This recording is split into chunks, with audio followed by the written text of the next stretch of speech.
Pernahkah saudara mengalami kejenuhan rohani? Saya ulang, pernahkah saudara mengalami kejenuhan rohani? Dan yang aneh, kejenuhan rohani ini justru terjadi di saat kita masih memiliki disiplin rohani yang masih terjaga. Semuanya masih kita lakukan. Contohnya, kita masih berdoa. Kita masih membaca Alkitab tiap hari. Tetapi yang aneh, mengapa sepertinya pembacaan Alkitab kita, doa kita, sepertinya tidak membuat kita akhirnya bisa keluar dari kejenuhan rohani tersebut. Nah, secara jujur, saya mengalaminya. Dan ketika saya mengalaminya, akhirnya Roh Kudus menolong saya, mengajar saya beberapa hal, dan itu adalah kebenaran yang menolong saya sehingga saya bisa keluar dari situasi ini. Dan saya juga ingin mencoba membagikannya bagi saudara, sehingga apa yang menjadi sebuah pewahyuan yang saya dapatkan sebagai solusi dari kejenuhan rohani, itu juga bisa menolong saudara semua jika saudara sedang mengalaminya. Nah, pertanyaannya adalah, mengapa kejenuhan rohani terjadi? Nah, sebelum kita lihat satu ayat, maka saya mau ingatkan sebuah kebenaran yang saya yakin saudara sudah mengetahuinya. Apakah itu? Bahwa setiap orang percaya, yaitu saudara dan saya, dipanggil bukan sebagai sumber, tetapi kita dipanggil oleh Tuhan sebagai saluran. Mengapa saya katakan ini? Tuhan mendesain saudara dan saya bukan sebagai sumber, tetapi sebagai saluran. Artinya, sejak semula Tuhan memang menetapkan kita untuk menjadi salurannya. Nah, mengapa ini penting kita pahami? Karena ketika saudara benar-benar memahami bahwa hidup kita ditetapkan dan didesain oleh Tuhan sebagai salurannya, maka ini akan menolong kita sehingga kita bisa mengetahui bagaimana caranya kita menjalani kehidupan.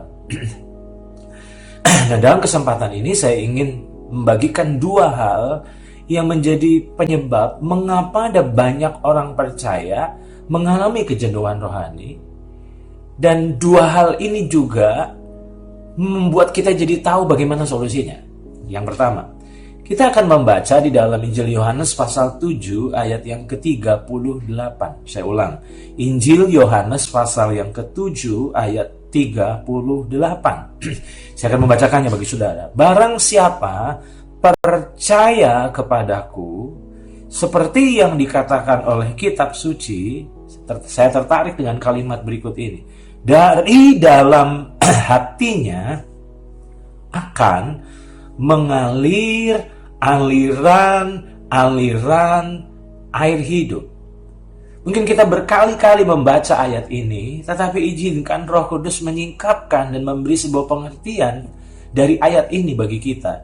Dan saya sungguh mendapat sebuah rema dari Tuhan, khususnya dari kalimat dari dalam hatinya akan mengalir aliran air hidup. Nah, mengapa banyak orang percaya mengalami kejenuhan rohani? Karena ternyata kita tidak sedang terhubung dengan kebutuhan. Mengapa saya katakan kita tidak sedang terhubung dengan kebutuhan? Bahasa saya adalah kita tanpa sadar tidak sedang terhubung dengan jiwa-jiwa yang Tuhan ingin kita layani. Nah, ingat saudara, bahwa aliran di dalam diri kita ini akan mengalir justru di saat kita berjumpa dengan kebutuhan. Ingat, karena saluran, maka panggilan kita adalah menyalurkan.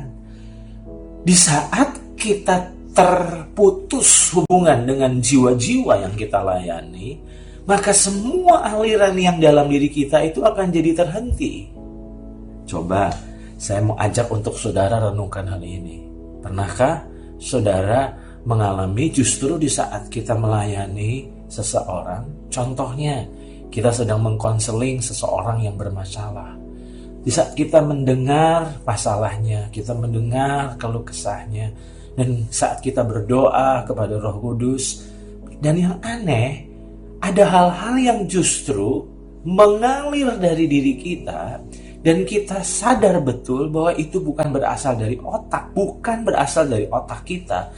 Karena kita tidak memikirkan sebelumnya, tetapi ternyata itu mengalir dari hati kita. Saya sering mengalaminya. Justru saya terkagum-kagum dengan apa yang saya katakan, bukan karena saya hebat, tapi karena saya kagum, karena itu bukan dari diri saya, tetapi itu berasal dari Roh Kudus di dalam diri saya. Aneh, saudara, di saat kita mulai melayani orang, maka ingatlah, aliran-aliran air hidup dalam diri kita itu mulai mengalir. Itu sebabnya di saat kita melayani orang, sebenarnya itu bukan hanya bermanfaat bagi orang yang sedang kita layani, tetapi sementara kita melayani jiwa-jiwa tersebut, kita sendiri juga sedang menikmati aliran-aliran itu mengalir dari hidup kita. Itu sebabnya jangan pernah sombong, karena di saat kita sepertinya menjadi jawaban menolong orang-orang tersebut, sebetulnya itu bukan karena kehebatan kita, tapi itu karena aliran-aliran air hidup yang mengalir, yang berasal dari Roh Kudus yang tinggal di dalam diri kita. Itu sebabnya ketika kita mulai mengisolasi diri, ketika kita mulai menarik diri, mungkin banyak hal penyebabnya. Contohnya, pandemi ini membuat akhirnya di awal-awal kita mulai terisolasi. Dan yang aneh, saudara, banyak orang di awal-awal pandemi ini dibanjiri dengan kebenaran-kebenaran firman yang kita dapatkan lewat YouTube contohnya. Tapi yang aneh, saya mengalaminya dan beberapa orang, anak rohani saya juga mengalaminya, bahwa ketika kami mempelajari firman dari YouTube, memenuhi hidup dengan firman, justru di satu titik, saya khususnya mengalami kejenuhan yang aneh. Mengapa kejenuhan terjadi? Bukankah setiap hari saya belajar firman dari hamba-hamba Tuhan yang diurapi? Tapi yang aneh, mengapa sepertinya saya mengalami kejenuhan? Dan ketika saya merenungkan ini, Roh Kudus menyadarkan saya, karena ternyata semua ini terhenti di dalam diri saya. Dan yang aneh memang benar, saudara, di saat saya mulai membangun hubungan dengan jiwa-jiwa, meskipun tidak bisa secara langsung, tetapi lewat media, lewat Zoom, lewat WA, lewat telepon, dan ketika saya mulai terkoneksi dengan jiwa-jiwa, dan yang luar biasa, aliran air hidup itu kembali mulai mengalir. Itu sebabnya, ingat, kita ini dipanggil dan ditetapkan oleh Tuhan sebagai saluran. Artinya, ingat, bukan sebagai sumber. Memahami ini membuat panggilan pelayanan seharusnya ringan. Mengapa saya katakan ringan? Karena itu bukan upaya kita, tapi itu adalah upaya Roh Kudus di dalam diri kita. Kita hanyalah bejana di mana sumbernya adalah Roh Kudus sendiri. Itu sebabnya hari ini, kalau saudara mengalami kejenuhan, jangan-jangan saudara telah mengisolasi diri. Mungkin ada banyak masalah, dan tanpa sadar akhirnya kita terjebak dalam self-pity, mengasihani diri. Padahal sebenarnya Tuhan menetapkan kita untuk tetap menjadi saluran kehidupannya. Itu yang pertama. Mengapa ada banyak orang mengalami kejenuhan rohani? Karena tanpa sadar kita sedang terputus dari jiwa-jiwa. Dan semua kejenuhan itu mulai sirna justru di saat kita mulai terkoneksi dengan jiwa-jiwa. Itu sebabnya ingat, jangan izinkan pandemi ini menghentikan kita menghidupi panggilan kita. Tetaplah hidupi panggilanmu, meskipun mungkin semuanya sangat terbatas, tapi bukan berarti akhirnya kita menyerah pada keadaan. Dan saya yakin bahwa Roh Kudus akan memberi kita hikmat untuk kita justru menemukan celah-celah di mana lewat media, bahkan lewat sosial media, kita bisa menggunakan semua itu sebagai alat untuk kita tetap menyalurkan apa yang ada dalam diri kita yang berasal dari Tuhan. Dan yang luar biasa, ingat saudara, aliran-aliran air hidup itu justru akan saudara mulai alami. Bukan ketika saudara mengisolasi diri, tapi ketika saudara dan saya mulai terkoneksi dengan jiwa-jiwa. Yang kedua, kapan kita mengalami kejenuhan rohani? Yang kedua yang saya temukan adalah di saat kita mulai mengabaikan pentingnya membangun dengan sumber. Ingat, saya mencatat di sini bahwa keberfungsian kita terhadap sesama kita ditentukan oleh keterhubungan kita dengan sang sumber. Tadi saya sudah katakan bahwa tentu saudara dan saya sepakat bahwa kita dipanggil sebagai saluran. Dan kapan kita hidup sebagai salurannya? Di saat kita mulai terkoneksi dengan Tuhan dan ketika kita juga terkoneksi dengan jiwa-jiwa. Di saat kita terkoneksi dengan Tuhan dan kita terkoneksi dengan jiwa-jiwa, maka aliran itu mulai mengalir. Dan begitu aliran itu mulai mengalir, percayalah, kita tidak akan mengalami kejenuhan. Nah, sangat disayangkan, seringkali kita melupakan ini, bahwa kita dipanggil sebagai saluran dan bukan sebagai sumber. Nah, akibat kita menyadari bahwa kita hanya sebatas saluran, maka betapa pentingnya kita memprioritaskan keterhubungan dengan sang sumber, yaitu Tuhan. Mencoba berfungsi, tetapi tidak terlebih dahulu terhubung, maka hanya akan berujung kepada burnout.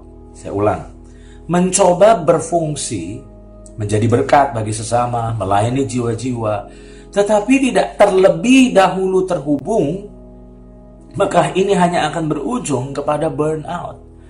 Nah, selama kita terhubung, maka kita tidak perlu berupaya dengan keras, dengan kekuatan diri kita. Karena ingat, saudara, karena semua itu berasal dari Roh Kudus dan aliran-aliran itu mulai mengalir. Pertanyaan saya bagi saudara, bagaimana kualitas hubungan kita dengan Tuhan? Saya ulang, bagaimana kualitas hubungan kita dengan Tuhan? Mengapa saya katakan ini? Karena tidaklah cukup masih terjaganya rutinitas. Berapa banyak kita puas dengan rutinitasnya, padahal kita kehilangan kualitasnya. Sangat disayangkan, disiplin rohani kebanyakan orang percaya sebatas formalitas. Saya ulang ya, sangat disayangkan, disiplin rohani kebanyakan dari orang percaya sebatas formalitas harian demi menenteramkan teriakan hati nurani. Nah, mengapa kita melakukan disiplin rohani? Masih membaca Alkitab, masih berdoa. Sebatas rutinitas, sebatas formalitas. Karena kalau kita tidak melakukannya, maka kita tertuduh. Nah, itu sebabnya kita hanya melakukan sebatas rutinitas dan formalitas. Sehingga tanpa sadar, kita sudah kehilangan kualitas. Itu sebabnya pertanyaan saya adalah, bagaimana kualitas hubungan saudara dengan Tuhan hari-hari ini? Karena tidak cukup rutinitas dan formalitasnya. Tetapi saya sangat yakin bahwa lewat disiplin rohani, sebenarnya Tuhan ingin menyatakan dirinya. Tuhan ingin menyalurkan semua yang ada padanya lewat hidup kita. Bukan hanya bagi kita, tapi bagi orang-orang yang kita jumpai, orang-orang yang kita layani. Dan disitulah kita hidup sebagai salurannya. Dan saya mau ajak untuk saudara belajar di dalam Yesaya pasal 50 ayat yang keempat. Sebuah ayat yang luar biasa yang bisa kita pelajari.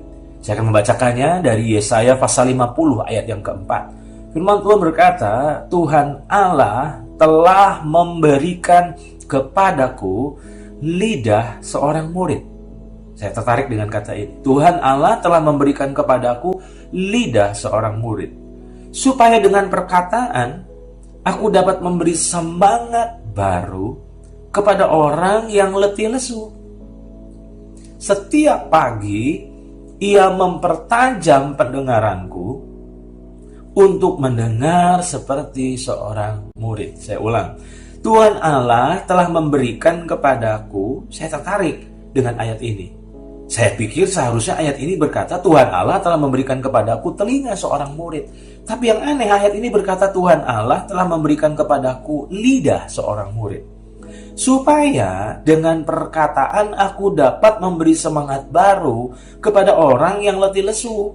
Setiap pagi ia mempertajam pendengaranku untuk mendengar seperti seorang murid. Saya jujur sempat dibingungkan ketika membaca ayat ini. Sampai satu kali Roh Kudus singkapkan sebuah pewahyuan dan membuat saya jadi sadar. Oh, ternyata apa yang Tuhan singkapkan? Ternyata, saudara, ketajaman perkataan kita itu ditentukan oleh ketajaman pendengaran kita. Ingat, kita hanyalah saluran, bukan sebagai sumber. Artinya, kemampuan kita untuk menolong, menguatkan orang-orang yang sedang dalam kondisi letih lesu, itu bukan dari IQ kita, tapi dari pendengaran kita. Coba perhatikan, ia mempertajam pendengaranku untuk mendengar seperti seorang murid. Maafkan saya, berapa banyak orang bisu itu karena orang itu tuli. Saya ulang, mengapa orang itu bisu? Biasanya karena tuli. Sadarkah saudara, kemampuan bicara kita ditentukan oleh kemampuan mendengar kita?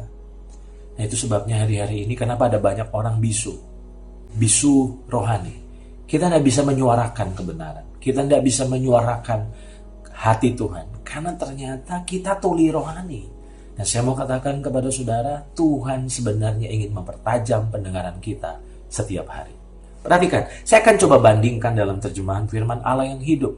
Dalam terjemahan firman Allah yang hidup, firman Tuhan berkata, Tuhan Allah telah mengajar aku dan memberikan kepadaku lidah seorang murid untuk berkata-kata dengan hikmat. Sehingga, saya tertarik dengan terjemahan ini, sehingga aku mengetahui apa yang harus kukatakan kepada orang-orang yang letih lesu. Saya tertarik dengan kata ini. Sehingga aku mengetahui apa yang harus kukatakan kepada orang-orang yang letih lesu. Ingat, saudara, ketajaman perkataan kita dalam menguatkan orang-orang lain ditentukan oleh ketajaman kita mendengar suaranya. Itu sebabnya tadi saya bertanya, bagaimana kualitas dari hubungan saudara dengan Tuhan? Seringkali ketika saya mempertanyakan beberapa hal kepada orang-orang yang saya bina, orang-orang yang saya cover, orang-orang yang saya muridkan, orang-orang yang saya bapai, saya tanya gini, bagaimana hubungan kamu dengan Tuhan? Mayoritas mereka kan bilang baik. Dan ketika mereka jawab dengan jawaban baik, saya akan kejar. Terus Tuhan ngomong apa? Apa yang Roh Kudus sedang ajar? Apa yang Roh Kudus sedang singkapkan dalam hidup kamu lewat waktu-waktu yang kamu bangun dengan Tuhan? Dan sangat disayangkan, banyak di antara orang-orang tersebut tidak menangkap apa-apa. Saya mau katakan kepada saudara, firman Tuhan katakan setiap pagi, tidak dikatakan setiap minggu. Setiap pagi Tuhan ingin mempertajam pendengaran kita. Mengapa kebenaran ini jadi penting saya suarakan? Bukankah kita sedang hidup di sebuah masa di mana kita dikelilingi oleh orang yang letih lesu? Pandemi COVID-19 ini membuat banyak orang percaya tawar hati, membuat banyak orang percaya kehilangan pengharapan karena semuanya digoncang. Tapi ada kabar baik yang saya mau sampaikan buat saudara, bahwa tidak kebetulan kalau bulan ini kita membahas tema connecting. Pastikan saudara tetap terhubung dengan jiwa-jiwa. Meskipun mungkin tidak bisa bertemu secara fisik, tetapi saudara masih tetap bisa berjumpa lewat media, lewat WA, lewat telepon, sehingga di situ tetap saudara bisa terkoneksi dengan mereka. Ingat, di saat kita terkoneksi dengan mereka, aliran-aliran air hidup itu akan mulai mengalir dalam diri kita. Yang kedua, pastikan saudara memiliki kualitas hubungan dengan Tuhan. Karena ingat, dari mana kita bisa menguatkan orang-orang yang sedang letih lesu? Kalau bukan di saat kita mendengar apa yang Roh Kudus sedang katakan. Ingatlah, Tuhan sedang berbicara. Dan ketika engkau mendengarnya, dan ketika engkau menyampaikannya, melanjutkannya kepada orang-orang yang saudara jumpai, orang-orang yang saudara kenal, orang-orang yang saudara layani, disitulah saudara akan melihat bahwa perkataanmu adalah perkataan yang membangun, menguatkan, dan membangkitkan. Ingat saudara, pastikan untuk kita tidak terjebak dalam kejenuhan rohani. Dan dua hal yang saya ingatkan, tetap terhubung dengan jiwa-jiwa. Yang kedua, tetap terhubung dengan sumber, yaitu Tuhan. Dan saya sangat yakin ketika kita konsisten melakukan dua hal itu, saudara dan saya akan tetap menjadi berkat di masa sulit ini. Selamat membangun kualitas hubungan dengan Tuhan. Dan itu akan berdampak pada kualitas dari pelayanan kita melayani jiwa-jiwa. Tuhan memberkati saudara semua.